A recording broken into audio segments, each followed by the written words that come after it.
I said I could begin with the teosinte, the cabrote, the chipiling. These are natural green that grows in the forest of Honduras. Natural green that grows in the forest. The teosinte is a plant that produces a kernel that looks like a corn, but the difference is it is non-starch. They make the tamales from the teosinte, and they mix the chipiling in it, which is a green, and they make these tamales, and they still do in Santa Rosa de Copan. And when you all come to Honduras, I will introduce you guys to these tamales. That's right, all natural. The Maya did not eat corn, rice, beans, chicken, eggs, pork, cows. Why? Because these things did not exist in Honduras when Christopher Columbus came. They only ate those things that were natural. But the guide knew that he didn't know what the Maya ate. And how many Africans in Africa knows what their ancestors ate? They don't know. What does the African eat today? Rice. That's all they have. And rice is a poison. Chicken. Not only is it starch, and it is because it contains, and it converts into carbonic acid, but it contains cyanide. Well, how is it those little, I'm going to say something wrong here. Burmese people, like Chinese, Japanese, them people, how they eat it every day? But what about that? Because they eat it every day. Are they the healthiest people on the planet? You never seen a Chinese or a Japanese walk straight. His spine just cannot hold up straight. He always walk with a drop in his spine. He just can't do it.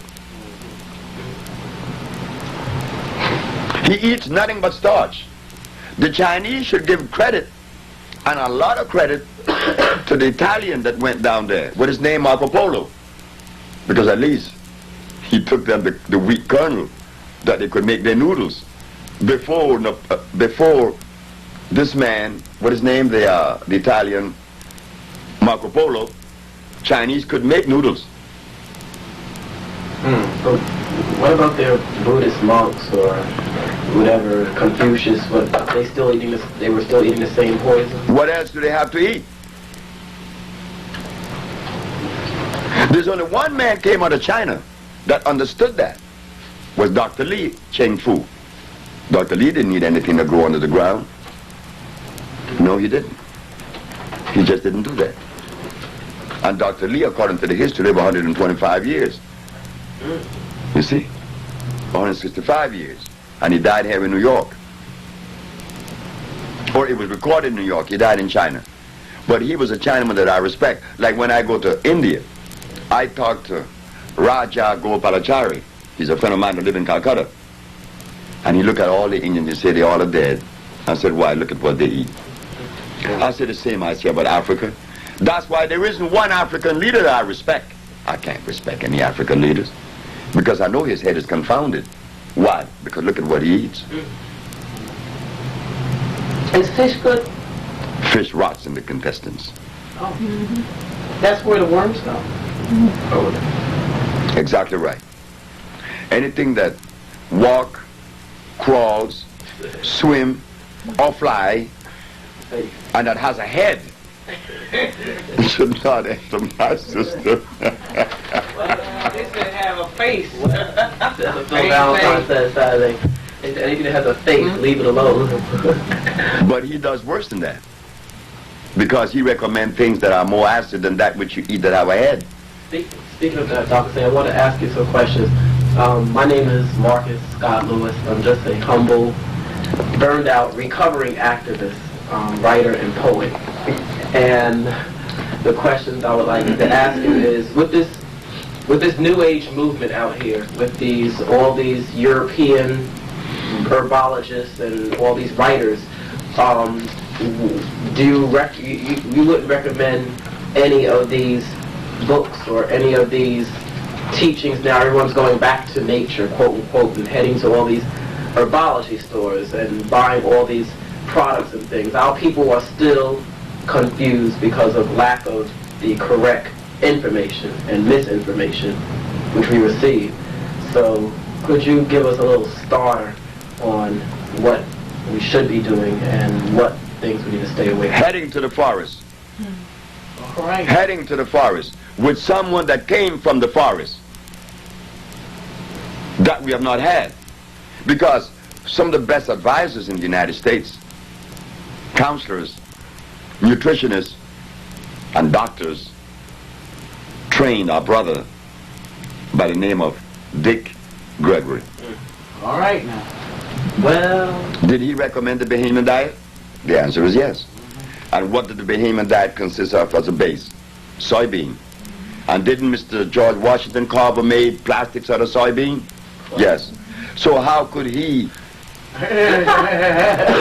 give us the Bahamian diet that is soybean based in the name of nutrition? But we cannot blame Dick Gregory, because he's our brother that I know he loves us and we love him. But he was ill trained. The student could only regurgitate that which was learned from the teacher. And if the teacher is poorly educated, then the student likewise. well, do you think you could start teaching us more now that you've, she wants to ask you a question too, but I want to get this in real quick. In that you are a teacher, and I look at one of your old tapes, and I saw how you talked about the carrot and different things, even certain potatoes, I think. Sweet potatoes is all right, but the white potatoes ain't good. I didn't say that sweet potato was all right. That was made too. But there's a certain kind of... The red potato, the red rose that was found in Lake Titicaca in Peru. That is where the Irish people became acquainted and took it back to Ireland. Because remember, the Irish people were the first to go to Peru. They did a lot of research in Peru, and they did a lot of things in Peru. And when they found this potato, they took it back to Ireland, and they began to hybridize the potato and get what you call the russet potato, the red rose. But the natural potato looked like the red rose. The red rose, I would recommend that you eat that because it's the first generation away from the mother, from the base, which came from Lake Titicaca. Not a sweet potato. A sweet potato has such a high concentration of nitrogen that it would really play havoc on the system. Have you written a book? No, I'm writing one up. It's right in that bag. Oh, okay, good. So when it's finished, when you take it out the bag, I want to read it. The bag has these tapes that need to be transcribed. Oh, okay. And it will be transcribed as soon as possible to be put into book form, because the book is needed. We have been misled not only by the foreigners that are not part of our race, that dictates to us and tell us what we should and should not eat, but we were also hoodwinked by our brothers that was trained by those people. Well. The gorilla does not eat the food of a lion, Okay. but the black race eat the food of a lion. True. So we can't eat Chinese food. Well, We can't eat Caucasian food. We are not Caucasian. We are not Chinese. We are black. And what does that mean? Well, I use the word black, and I use that too loosely because I don't like the word. what's a good word? I don't even know. Why call ourselves anything? The shadows. No, I am. You call me Negro, you call me nigger, you call me colored boy, you call me black, you call me African. I'm not an African. Because the continent was not named Africa until a white man named it Africa. So what are we?